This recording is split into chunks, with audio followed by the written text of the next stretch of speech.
2018년 7월 정부는 경기부양책의 일환으로 자동차에 대해 3.5%로 개별 소비세, 즉 개소세 인하 정책을 펼쳐왔다. 하지만 사치성이 높은 물품의 소비를 억제하고 세금의 부담을 공정하게 하기 위하여 매기는 세금인 자동차 개소세 인하 정책에 적신호가 들어왔다. 지난해 정부가 한시적으로 시행한 개소세 인하 정책은 2020년 1월 1일 다시 5%로 돌아왔다. 그런데 코로나19 사태가 심각한 내수시장 침체를 불러일으키자 3월 1일부터 개소세를 다시 1.5%로 낮추어 버렸다.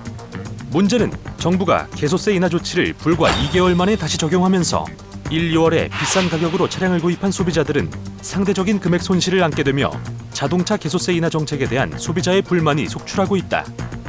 이에 1, 2월에 개소세 5%를 내며 자동차를 구매한 소비자들은 1, 2월 자동차 개별 소비세, 개소세 소급 환급 바랍니다라는 글을 올려 청와대 청원을 진행하고 있는 상황이다. 한편 일각에서는 국민소득 수준과 환경을 고려하면 더 이상 승용차는 사치품으로 보기 어렵기 때문에 개소세 인하는 폐지되는 것이 옳다는 주장도 나오고 있다. 오락가락한 정부의 정책 변화, 그로 인한 손해는 고스란히 소비자가 다 떠안고 있는데 정부가 꺼내든 자동차 개별 소비세 인하 정책, 코로나19로 최악의 상황을 맞은 자동차 업계에 활력을 불어일으킬 수 있을까? 네, 오늘 로인사이드 자동차 개별 소비세에 대한 이야기입니다.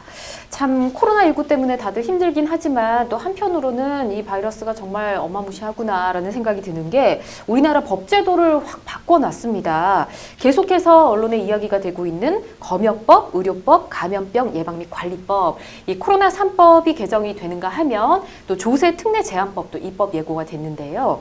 지금 보신 개별 소비세에 대한 내용도 있는 것으로 알고 있습니다. 이 내용 좀 살펴보도록 할까요, 변호사님?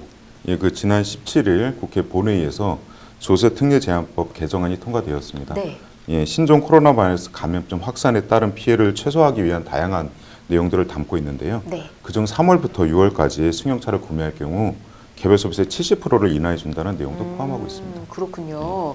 얘기만 들었을 때는 뭐 좋은 방향으로 좀 개정이 되는 것 같은데 또 한편으로는 이렇게 한시적인 개별 소비세 인하 기간을 좀 더 추가로 연장을 해야 된다 이런 목소리도 있다고 하더라고요. 이유가 뭘까요?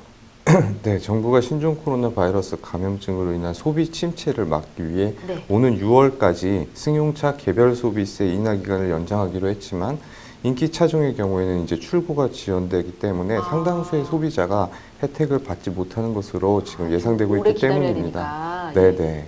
국내 특정 차량의 경우 지금 계약한다면 올해 6월 말까지 적용되는 개별 소비세 인하 혜택을 받지 못하는 셈인데요. 네. 이처럼 개별 소비세 인하의 기준이 계약일이 아닌 출고일이기 때문에 정책의 효과가 바로 나타나지 않는다는 한계가 있습니다. 그렇군요.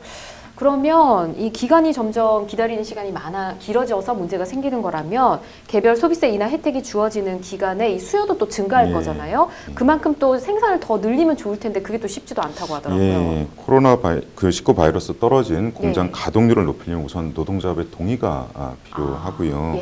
주 52시간 근로제를 한시적으로 이해하기 위한 고용부의 인가도 필요한 상황입니다. 그래서 아마 인기차종 위주로 주문 및 문의가 들어올 텐데 공급이 받쳐지지 못하는 상황이라면 지금 상황에서는 개별 소비세 인하가 현실적인 고객 유인책이 좀 되긴 좀 어려워 보입니다. 그렇겠네요.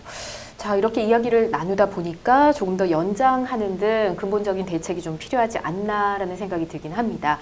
자, 조세 특례 제한법, 최 변호사님, 이거 외에 또 어떤 주요 내용들이 포함되어 있습니까? 네, 올 연말까지 연매출 8천만 원 이하 개인 사업자의 부가가치세 납부 세액을 간이 과세자 소득 수준으로 낮춰주는가 하면 코로나19 사태로 가장 큰 피해를 입은 대구 경북 지역의 중소기업에 대해서는 소득세와 법인세를 최대 60%까지 감면해 주기로 했습니다.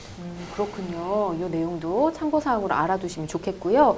또 뭐 많은 연예인들이 또 일부 연예인이 아닌 분들도 착한 임대인 운동을 좀 벌이고 있지 않습니까?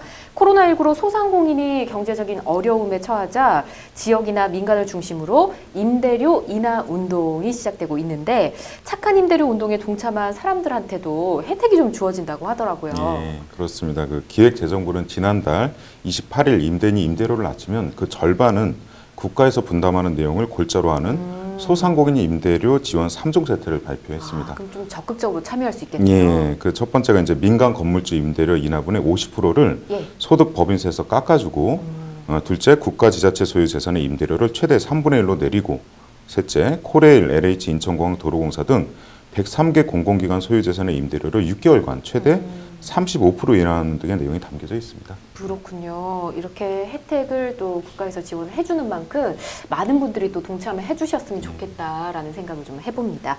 자, 기업과 소상공인 및 국민들을 위해 다양한 제도가 마련되고 있습니다. 다 함께 이 어려운 시기 힘을 모아서 잘 극복해 나갔으면 좋겠습니다.